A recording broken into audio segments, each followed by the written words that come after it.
Have you ever heard the phrases, "don't drink the Kool-Aid," or "she's been drinking from the Kool-Aid"? In today's video, we are looking at a man who ended up creating a huge cult that ended up in a mass with over 900 people drinking the Flavor Aid.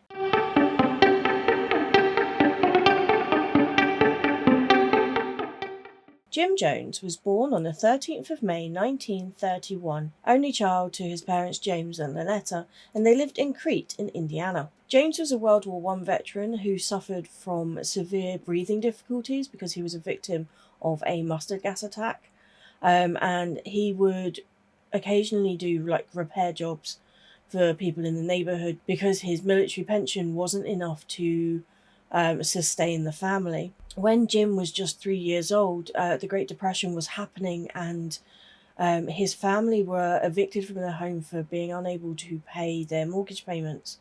And so other members of the family bought them like a shack type place closer to the rest of the family. And they would live there, but they were very poor. They lived off handouts from the family, and they were even foraged for berries and things for food. It was it could only have been an incredibly harsh upbringing. It appears that Lynetta had literally no interest in being a parent and would quite frequently neglect Jim. So as he grew up, Jim would levitate towards the local churches. He was taken under the wing of a woman called Myrtle Kennedy, and she was the wife of a pastor of the Nazarene Church. The Nazarene Church was like an evangelical church, so loud, singing, all dancing, shouting the word of the Lord kind of church. And she gave him a Bible, and she encouraged him to study and to live his life by the holiness of the Nazarene Church. He spent a great deal of time visiting this church. He was there frequently, but he did also visit the other churches in the area. I don't know if he was seeking as much love and acceptance as he could possibly get because he wasn't getting any at home, or if he was just drawn to the way of God. Either way, he absorbed everything he could possibly get his hands on, and he even started to practice being a pastor as a kid. You know how you practice being, or you play dress up and you act out being people that you admire or that you wish you could be. He dressed up and practiced being a pastor.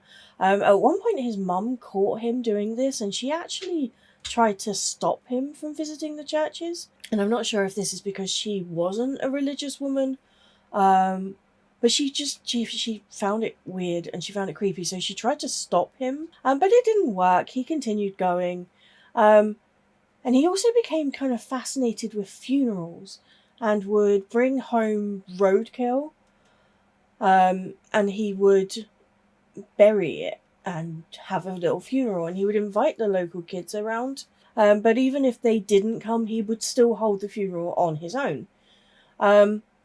He was kind of seen as the weird kid, I guess.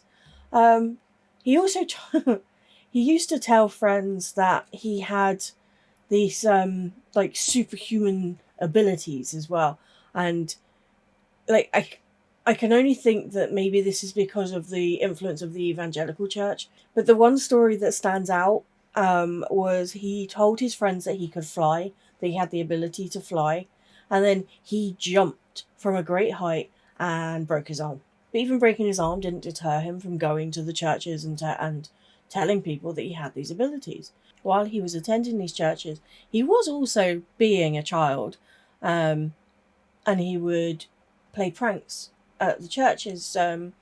One of them being he stole a Bible and covered some pages in cow manure, which is gross. And another time he substituted a cup of his pee for holy water, which I'm sure didn't go down very, very well.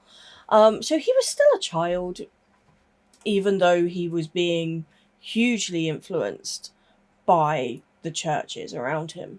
in recordings Jim made in his adult life, he made it very clear that he felt unloved as a child. He spoke about there being school functions and him not having a parent and being the only one there who didn't have a parent attend, and just feeling unloved from about the age of 3, which is heartbreaking. And I think it has a massive I think it had a massive impact on one, going to church and wanting to be in the church's embrace as much as possible, but also what he ended up becoming. So by the time he had started high school, he had already established himself as an outsider. He was a weirdo. Like, what kids hold funerals? And I mean, there was a rumour that he even killed a neighbour's cat to be able to have an extra funeral. I don't know how true that is because it was claimed by like one neighbour, but you know, like, it's still claimed, and it's kind of worrying. Very worrying. I mean, we're talking like psychopath, serial killer kind of tendencies. So at least he didn't follow down that path, I guess. So when he went to high school, he was still very much an outsider. He would wear what I would call your Sunday best. The clothes that you would wear, especially for church, if you were a churchgoer. He would wear tailored trousers. He would wear a tailored shirt. He was very clean, very neat at all times at high school. And he would always carry his Bible under his arm. He would preach the Bible to kids, and if they were doing things unchristian-like, he would tell them that they were doing wrong, and he would try to talk to them about what the Bible teaches and how to be better. And what comes across as incredibly rude is he would only take part in conversations that he started. If someone came up to him and said, "Hey, Jim, how are you today?" he just wouldn't talk to them. He would only talk to people if he started the conversation. Really rude.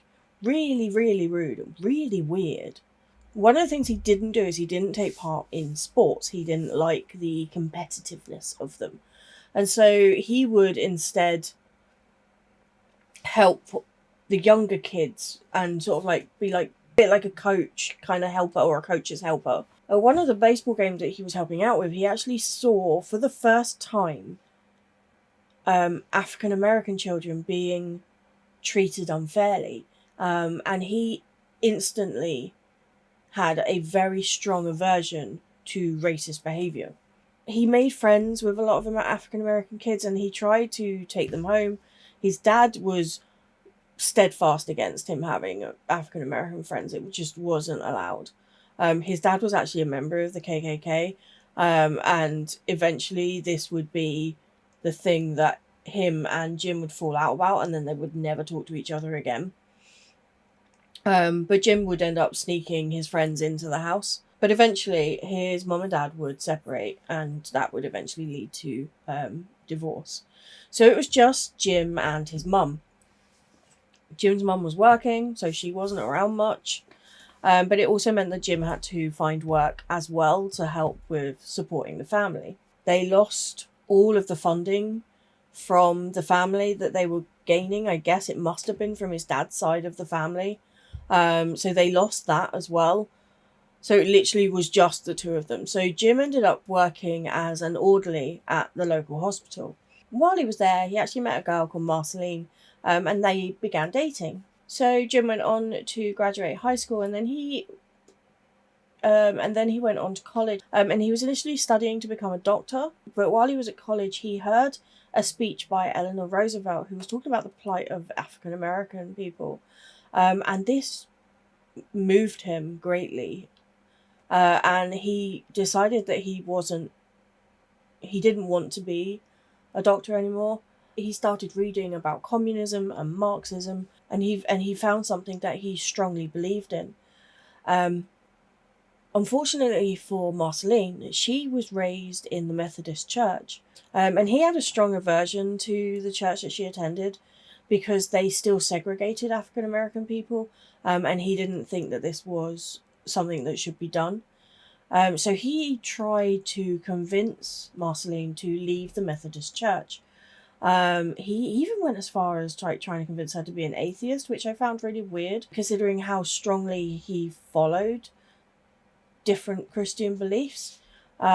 But he was going as far as he could, I guess, to try and get her out of that church. In 1949, Marceline and Jim got married, but he was not a good husband. He had childhood trauma that he did not deal with.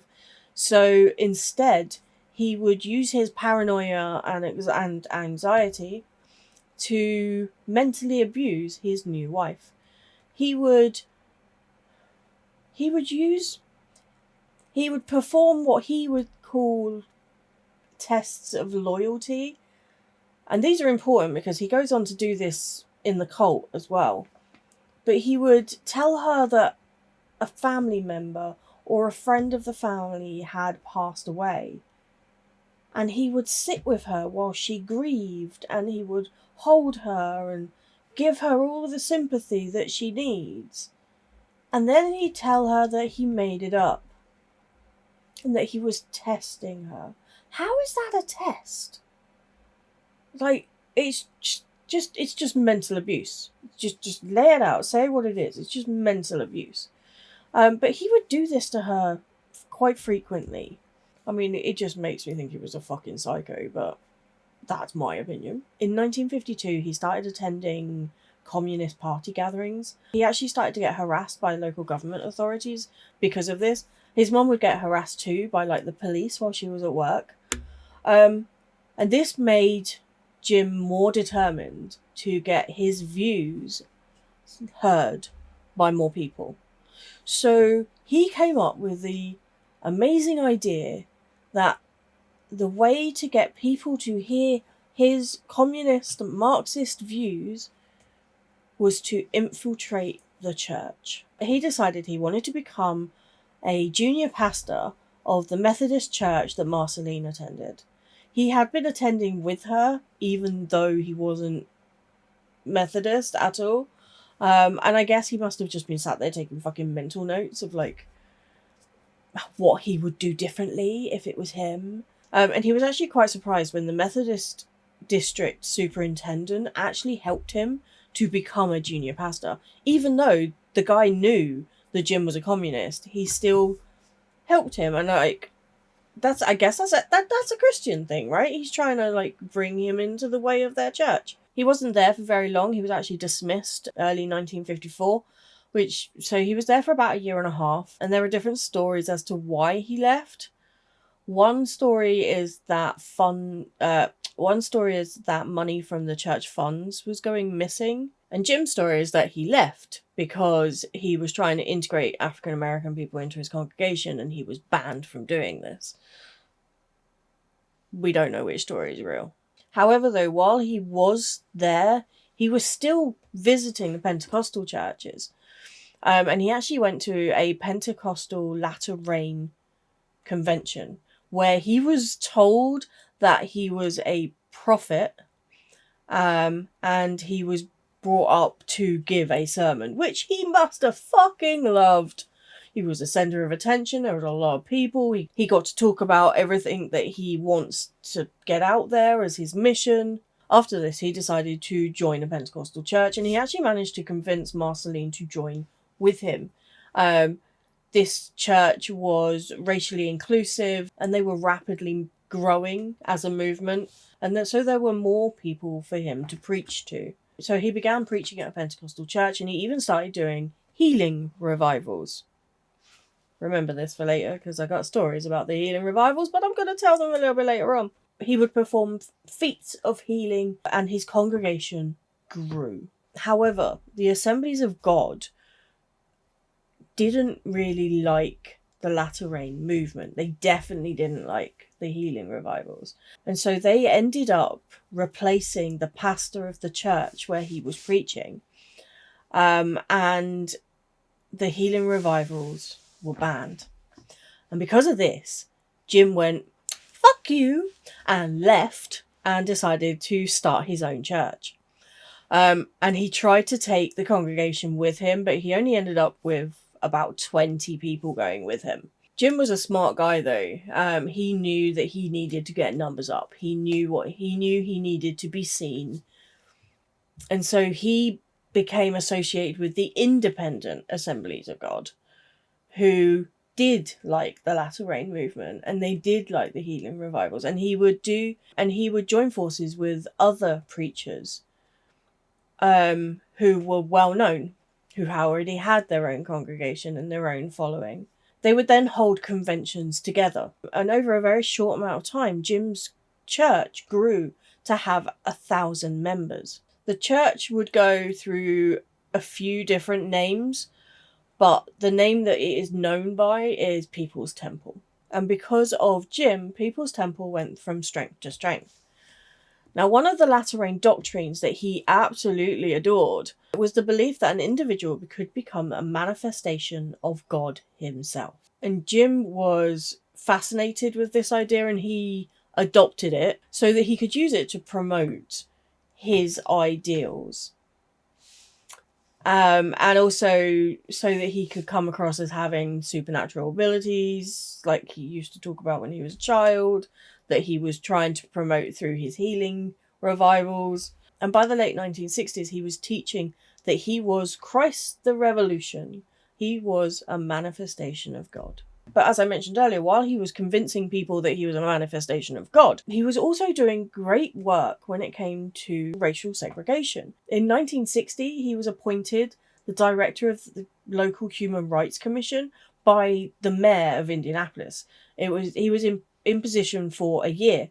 And while he was in position, he would form picket lines in front of restaurants. They wouldn't leave until the restaurant gave in and would serve African American people.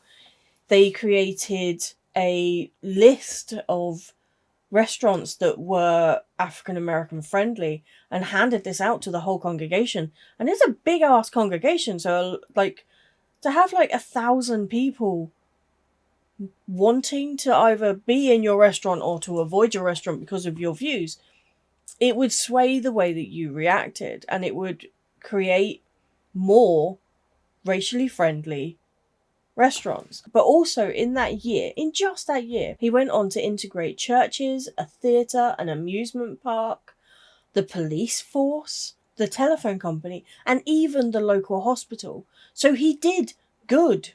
He did good work. But it doesn't take away from the fact that he was a fucking asshole. Also, while all of this was happening, Marceline and him extended their family. They conceived one child naturally, and then they went on to adopt 5 others. They adopted 1 Native American child, 3 Korean American, and 1 African American child. And Jim would refer to his family as a rainbow family. They would also go on to adopt a 6th child a few years later that Jim fathered with a member of his congregation. So Marceline suffered from some form of illness over the years. And so she was bedridden a lot of the time. And Jim started an affair with a member of the congregation. Now, to ensure that this never came out as a scandal, Jim told Marceline.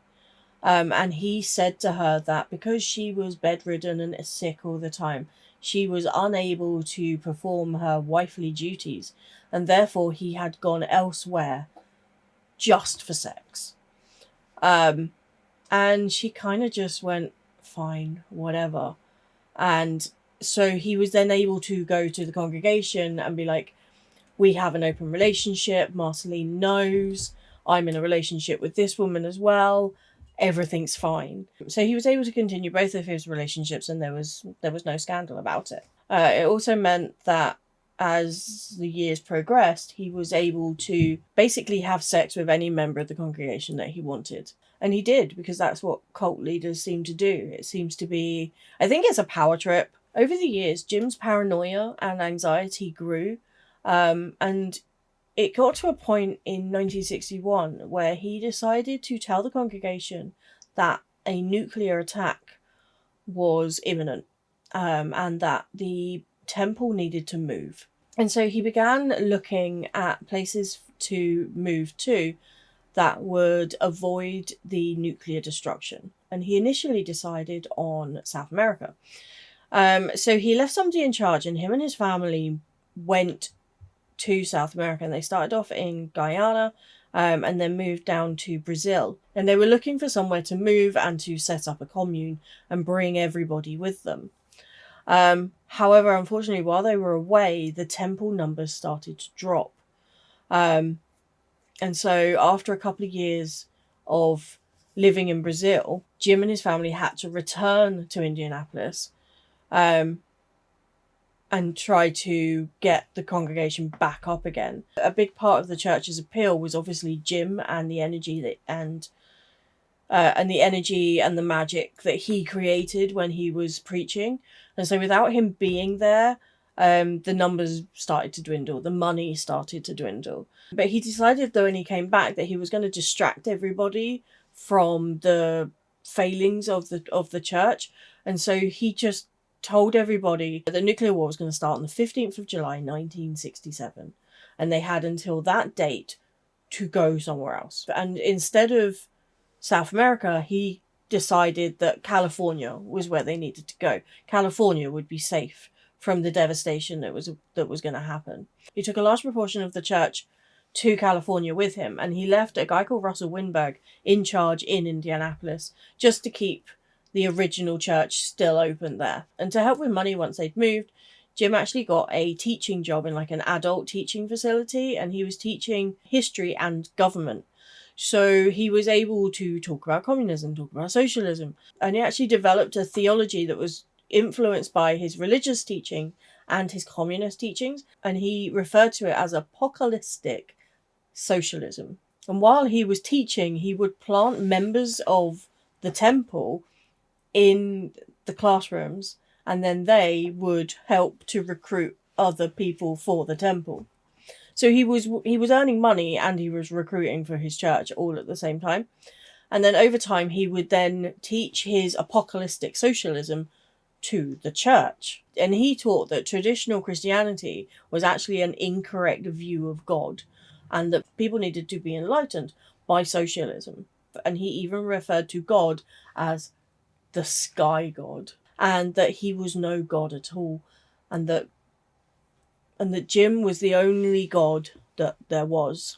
One of the things that will have heightened Jones's paranoia and anxiety, and possibly his craziness, will have been that he started doing a lot of drugs once they got to California. I believe it was prescription drugs, but also a lot of cocaine. And he seemed to change as a leader. Instead of someone who was using religious healing and the love of the church, and the love that the church could give and that kind of thing, he started to use fear as a way of controlling his congregation. And there was always an enemy for them to be scared of. It was either the KKK or Nazis, or eventually it became the US government itself. He ended up creating what he called a planning commission, and his lieutenants, and this was like suddenly there was a hierarchy in the church. And these guys helped him to plan and to control all of his followers. And it became a proper cult. New followers were coming in. They would give up all of their assets in order to get food and board.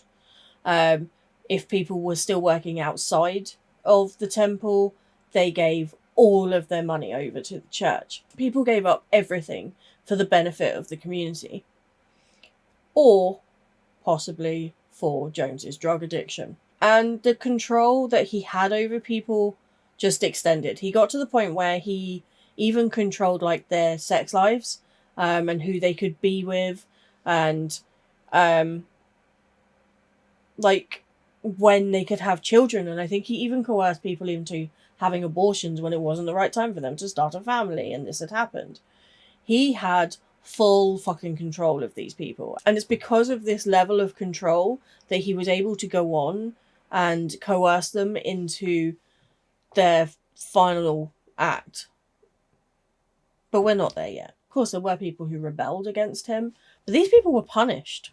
Like, punishment became a thing. Food rations were reduced, so they were basically starved. They were given harder work schedules, they were humiliated in front of other people, and sometimes it even ended in physical violence. And as membership still continued to grow, he even ended up having an armed army, which will have intimidated people even more to behave and to do as they were told. And so his control just grew. Because of the expansion of the temple, they ended up moving to San Francisco just because there wasn't enough space where they were. By 1973, they had 2,750 members at the church, but they also had 36,000 subscribers for the newsletter that they published. That is just a phenomenal amount of people. But at the beginning of the 1970s, Jim started to hear that there was negative publicity being given about People's Temple. Now, remember I mentioned the healing revivals. So people were coming forward. Ex-members of the temple were coming forward and giving their stories. So during the healing revivals, a couple of the main stories that stood out was one of them was a guy had been planted to tell people he had cancer. He got up, he told his story, and Jim it wasn't even Jim, I think it was one of his ministers or one of his pastors laid hands on this guy, and he put his hand over the guy's mouth. And when he put his hand over the mouth, he slipped in this piece of chicken liver into the guy's mouth. And so the guy instantly started coughing. And he coughed and he coughed and he coughed up this wet blob of flesh, and no one knew what it was. And Jim claimed instantly, see, he has coughed up the cancer. And it was actually chicken liver. And then the other one was a woman was drugged by Jim, and while she was passed out, Jim and some other members of his hierarchical little fucking planning commission put a cast on her arm, like a freaking plaster cast on her arm. And when she woke up, she was told that she'd had an accident, she'd been taken to the hospital, and she'd broken her arm. And she must have banged her head, and this is why she doesn't remember. And so they left her arm in the plaster cast for a couple of weeks. And then there was a healing revival.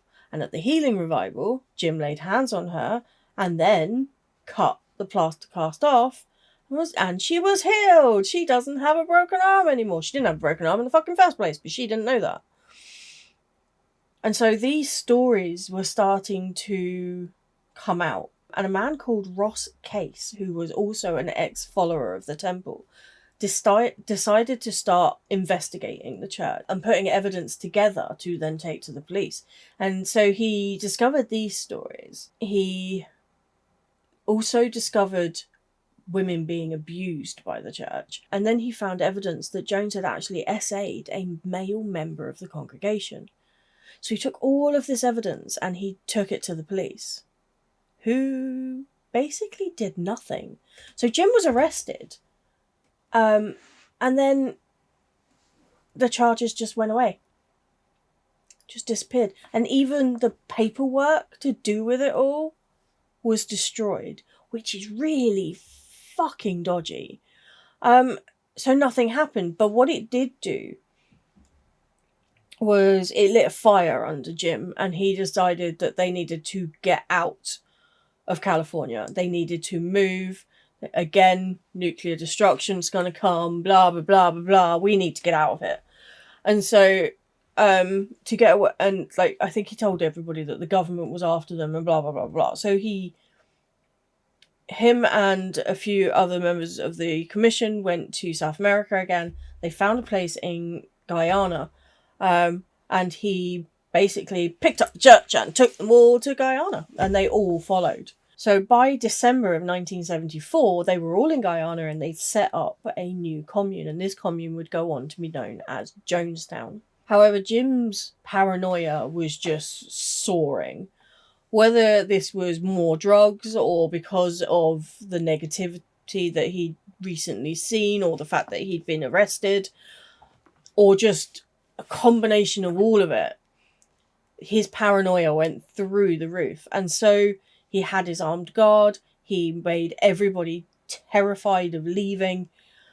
He told them that the government were after everybody and that they wanted to destroy the church. They also became concerned that he wouldn't be able to resist if an attack happened. So he started holding drills for what would happen if the government came at them.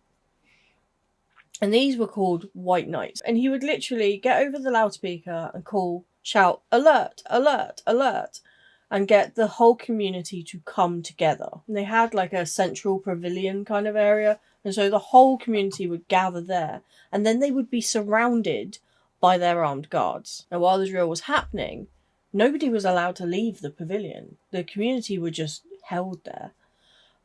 They were told that they were surrounded. They would be led in prayers and chanting and singing and blah, blah, blah, blah. But they would believe, while this was happening, they would believe that they were surrounded and that the end had come, basically. Until Jim decided to tell them that it was over and that they had passed the test of loyalty that he so fondly loved.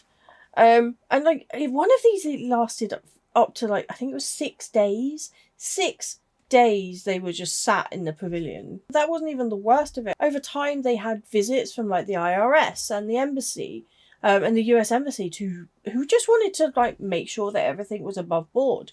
But it made him so paranoid that he got to the point where on one of the White Knights, he actually distributed a fruit punch bowl out to everyone and told everybody that it was poisoned, but that they had to drink from it. And so he waited for everybody to drink from it. And then, when it got to the point where that should have been kicking in, he then told them that it wasn't poisoned. Some fucking mindfuck. People were just sat there and they were crying and they were waiting for death. And then he was like, gotcha! Just a test. Just another fucking test. The man was just like off his fucking rocker. And he did this at least twice. Like, the mental fucking gymnastics that this must have been doing to people, the trauma that it must have been causing people, they must have been absolutely terrified. And of course, nobody wanted to leave, or nobody would leave, because they were scared that if they left, they'd be killed for leaving. So people just continued to follow him. But this all leads to the ending, unfortunately. Now, in November 1978, Congressman Ryan decided to lead a fact-finding mission to Jonestown. He wanted to check it out. He wanted to investigate allegations of abuse. And so him and a group of other people, some of them being reporters, investigators, they all flew to Jonestown. Now, Jim welcomed them in. He made a big dinner, all in the big central pavilion, had the entire community come to the pavilion, and tried to make a big event of it. Now, one of the congregation, a guy called Vernon, handed a note to a member of Ryan's party. And this note was to be given to Congressman Ryan. And when Congressman Ryan read it, it basically was asking for help for them to leave. So the dinner went ahead, but then the next day, Ryan and his group decided to leave as quickly as possible. But as they were leaving, they also gathered a group of 15 people who wanted to defect from People's Temple. And so Ryan's group and these 15 people moved as quickly as possible to get to their planes and leave Guyana. Now, Jones didn't put up a fight. He didn't argue. He just let them leave. And everything seemed very amicable. But as Ryan and everybody started to board the planes, armed guards came out of nowhere and started shooting. And then one of the 15 defectors also started shooting. Ryan and 4 others were killed in this attack. Everybody else managed to escape. However, when Jim heard that the guards had failed to kill everybody, he knew it wouldn't be long until the military were at the gates of Jonestown. And so he called his alert and everybody came into the pavilion. But this time, the punch bowl was actually poisoned. His aides prepared a large metal tub with grape flavor aid. Not even fucking Kool-Aid. The cheap shit. Grape flavor aid. And it was poisoned with diphenhydramine, promethazine, chlorpromazine, chloroquine, chlorohydrate, diazepam, and cyanide. And yes, I did read those because that's a lot of names that I don't know. And he handed it out to members of the congregation. He ordered for the children to drink first, and then the adults drank afterwards. So these poor people had to feed it to their kids, watch their kids in agony, and then drink it themselves. If they refused, they were injected with straight cyanide. And of course, they were surrounded by gunmen as well. They didn't have an option. They were either poisoning themselves or they were dying by somebody else's hand. Jim referred to it as a revolutionary suicide. People weren't dying. People were just moving on to the next phase in life. And he recorded the entire thing. You can hear the sermons that he gave. You can hear people crying. You can hear people screaming. You can hear children in pain. He said, "We didn't commit suicide. We committed an act of revolutionary suicide protesting the conditions of an inhumane world." Only 85 members of the church survived. Some were lucky and they had managed to slip into the jungle before the ritual began. One guy even hid in a ditch. An old woman hid in her dormitory and slept. When she woke up, everybody was dead. The Jonestown basketball team were away at a game, so they all came back. And some were just lucky enough to be away for work. But in total, 909 inhabitants were killed. 276 of them were children. Absolutely devastating number of people. When they found Jones's body, they found him on the stage of the central pavilion with his head on a pillow and a gunshot through his head. He had been shot in the head. He did not drink the poison like everybody else. He was an absolute fucking coward. He didn't do what everybody else had to do. We don't even know if he took his own life or if he just got one of the armed guards to shoot him, which would have been seconds. Like, hundreds of people went through torture before they died. They knew they were going to die. They were in agony. They were crying. They were screaming. And he just got shot in the head, and it's just disgraceful. It's like a captain not going down with his ship. The whole thing is just unbelievable. It's an unbelievable thing to have happened. And it didn't happen that long ago. We're talking, 50 years ago? That's not that long ago. So that's where the phrase is, don't drink the Kool-Aid, and she's drinking the Kool-Aid, or she's drunk the Kool-Aid, for people who are a little bit delusional. That's where the phrases originate from. Thank you for watching the video and for listening to me. I appreciate it. If you haven't done so already, please make sure you like and subscribe. Remember to look after yourselves, and I will see you in the next video.